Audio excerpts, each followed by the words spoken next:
So developing self-love is a process. Is a what? Is a process. We've talked about what self-love is, but developing self-love is a process, a journey of growth. Remember the first definition talks about growth, right? So it's self-love is dynamic. It grows through actions that mature us. Self-love is what? Self-love is dynamic. It grows. That's the word. That's the functional word. It grows. So you cannot, just by listening to me today now, all of a sudden you have self-love. Or you read it in a book and you have self-love. That doesn't work like that. It's a consistency of taking actions, right? That support your spiritual, physical, and mental well-being, right? On a consistent basis that grows your self-love. That's what I'm trying to say, right? So let's look at quickly. We'll just run through them. How, to practice self-love. And I think we'll set some of them in my talk as I'm talking. Become mindful. That's the first one. Become mindful. Mindful of yourself. People who have more self-love tend to know what they think, feel, and want. To be mindful of yourself is that you are cognizant of your feelings. Self-awareness. See? We discussed that when we talk about self-awareness. See, that's why coming to these classes regularly, all of it is tying together. So people who are mindful tend to be able to think or know what they are thinking, what they are feeling, and what they want. So we practice mindfulness, become more mindful. Think about your thoughts. Remember how I described self-awareness, right? Think about your thoughts. Take actions based on need rather than wants. Hello? Take actions based on need rather than wants. Stay focused on what you need. By doing so, you automatically, adjust your behaviors to support your spiritual, mental, and physical well-being, right? Say, for example, let's talk about food, for example, right? If your action towards food, which is eating it, right, is more towards need than wants, you will eat healthily. Hello? If your actions towards sleep is more of need than just wants, right, you will do it in a healthy manner. You should sleep adequately. Hello? Some people don't. One problem of not sleeping is that they don't sleep adequately. Another one is sleeping too much. Sleeping too much will turn you to a poor person. Not sleeping enough is going to kill you. Reduce your life. And I'm not a prophet of doom. I'm just telling you what's going to happen. That's what's going to happen. Serious. Medically, it's proven people who don't sleep, right? You cut short your life. Why does that happen? Because if you don't sleep enough, and we're different. They said for the average adult, 6 hours, that's good sleep. That's why I think people who live in Lagos, they're just dying. They're just dying every day. And they think that all of us are village. Oh, okay, they think that it's village people like doing there. Oh, okay.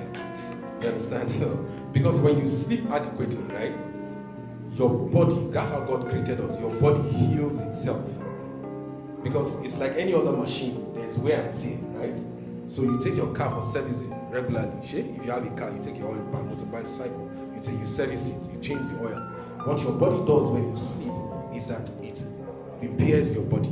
It repairs itself. So if you don't have enough sleep, you don't have enough time for your body to repair yourself. So you are constantly going about with, you understand what I'm trying to say? That's why I say you're just killing yourself small. Practice good self-care. You will love yourself more when you take better care of your basic needs. Self-care. You know what self-care is? People that are high in self-love nourish themselves daily through healthy activities like sound nutrition, exercise, proper sleep, intimacy, and healthy social interactions. Make room for healthy habits.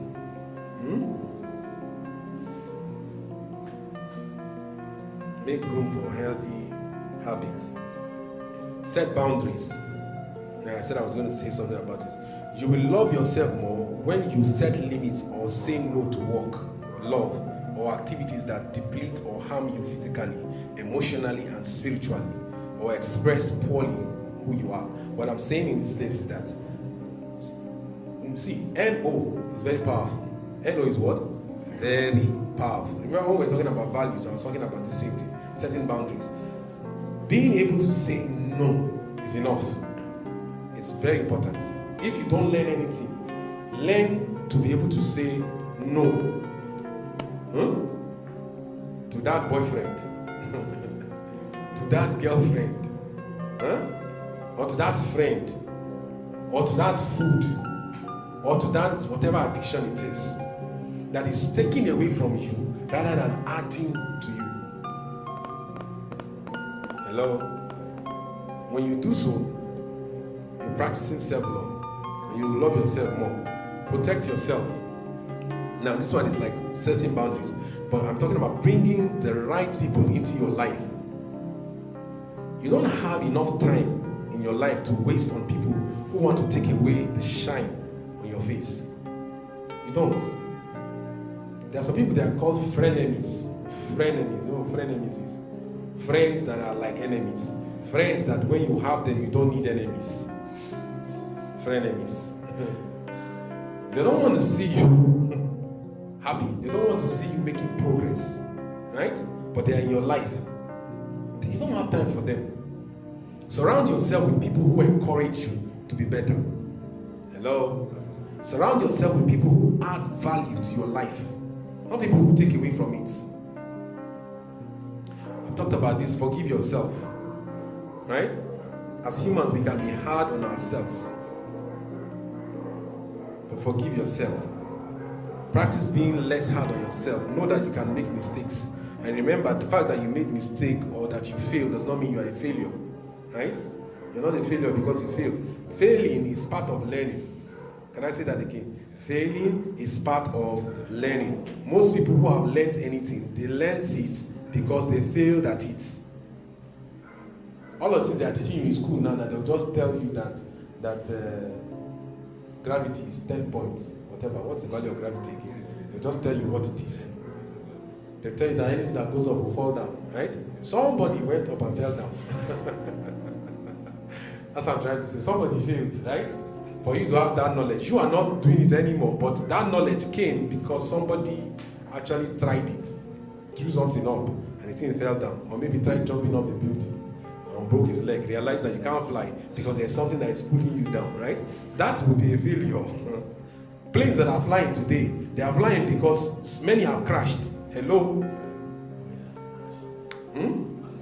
Yes, but you know, the ones that are crashing are not crashing because they cannot fly. They are crashing because there's a mechanical fault somewhere, right? But I'm saying before the men, there was a time that people don't fly now. Hello? There was a time that people don't fly. If you want to go to anywhere, you go by water or by road. Those are the only things they knew. There's some people now saying, you know what, why can't we fly like these birds? See? And some people tried it and died. I'm serious. But because of their experiments and trying to learn and failing, now we fly. Flying is more safer right now than any other form of traveling. Serious. Flying is safer than any other form of traveling. In terms of ratios, how many planes fly and how many are falling down from the sky as compared to how many cars are traveling on the road and killing human beings. The only problem with flying is when it falls, the number of people that die at once is a lot. Not everyone. Some people have survived it crashing. So it's not everyone that dies. Hello? Okay. So do not be afraid of failing. That's what I'm trying to say. And if you fail, forgive yourself. Running through. Time is up. 7 minutes past. Sorry about this, but let me just finish it. It's finished now. This is the last slide. Stop comparing yourself. Stop what? Comparing yourself with others. Comparison is a killer to self-love. Hello? Comparing yourself to another person kills self-love.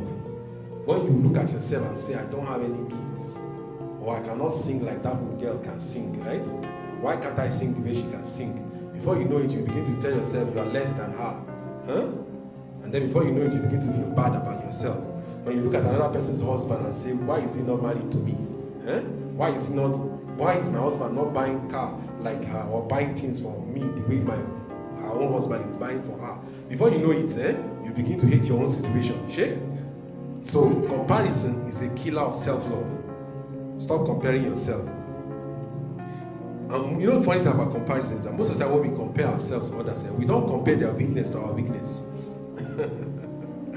Most of the time we compare their strengths to our weakness. So you're already doomed now. You're already going to, ultimately you're not going to win. And that leads to self-loathing. That leads to you not being happy with yourself or with your circumstance. I'm running through. Live intentionally. Live what? Live intentionally.